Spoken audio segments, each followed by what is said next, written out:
Welcome to Bible 365, where we learn and grow in God's Word 365. Today we are reading in Joshua 10. Now Adoni-Zedek, king of Jerusalem, heard that Joshua had taken Ai and totally destroyed it, doing to Ai and its king as he had done to Jericho and its king, and that the people of Gilban had made a treaty of peace with Israel and had become their allies. He and his people were very much alarmed at this, because Gilban was an important city, like one of the royal cities. It was larger than Ai, and all its men were good fighters.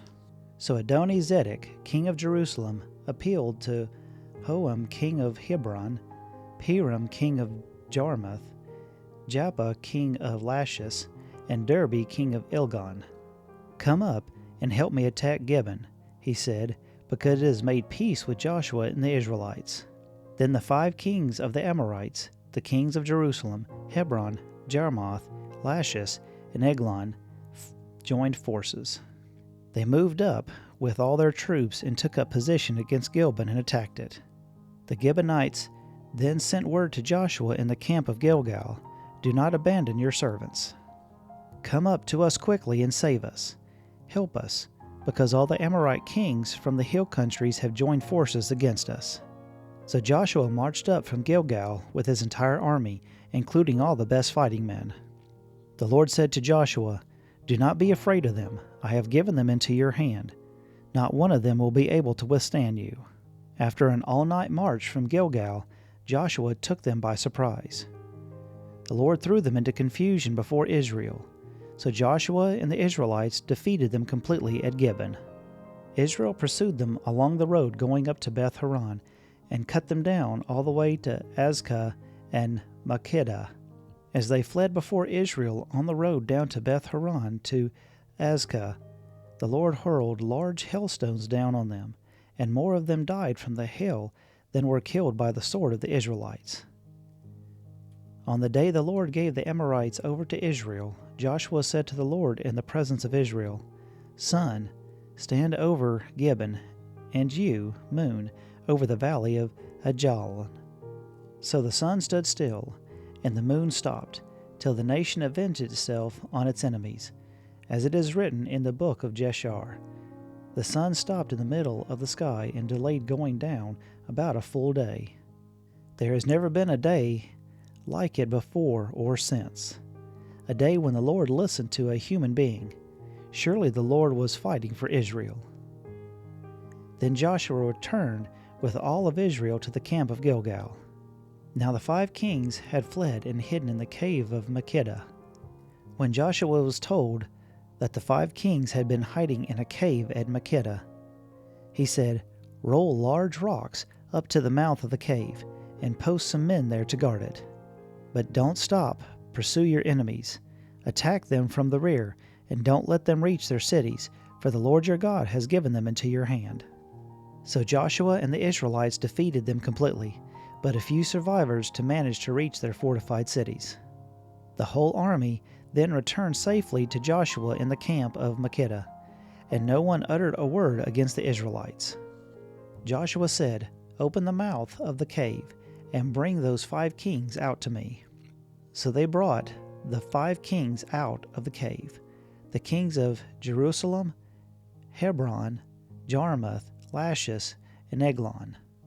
When they had brought these 5 kings to Joshua, he summoned all the men of Israel and said to the army commanders who had come with him, "Come here and put your feet on the necks of these kings."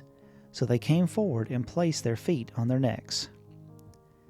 Joshua said to them, "Do not be afraid, do not be discouraged. Be strong and courageous. This is what the Lord will do to all your enemies you are going to fight."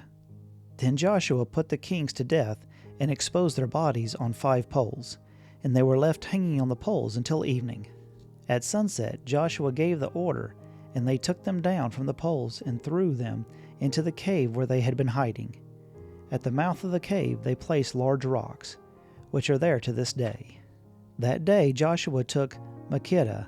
He put the city and its kings to the sword and totally destroyed everyone in it. He left no survivors.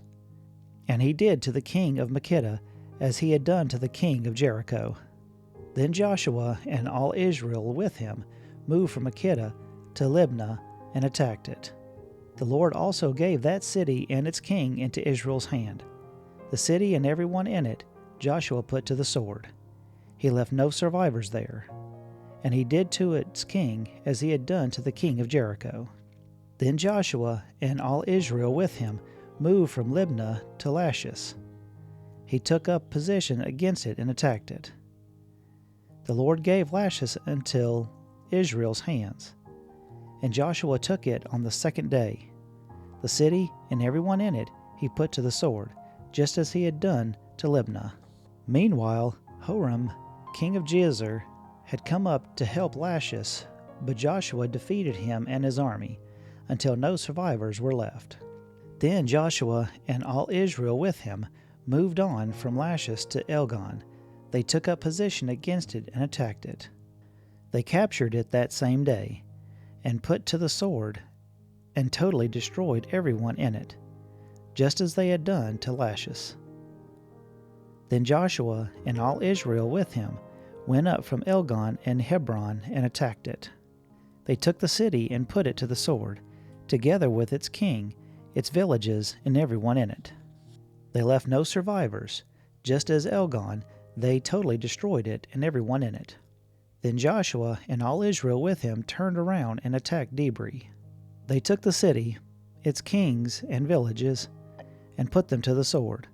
Everyone in it they totally destroyed. They left no survivors. They did to Debri and its king as they had done to Libnah and its king and to Hebron. So Joshua subdued the whole region, including the hill country, the Negev, the western foothills, and the mountain slopes, together with all their kings. They left no survivors. They totally destroyed all who breathed, just as the Lord, the God of Israel, had commanded. Joshua subdued them from Kadesh Barnea to Gaza, and from the whole region of Goshen to Gibeon. All these kings and their lands Joshua conquered in one campaign, because the Lord, the God of Israel, fought for Israel. Then Joshua returned with all Israel to the camp at Gilgal. Thank you for listening. If you found value in it, then like, share, and subscribe. I pray that you have a blessed day.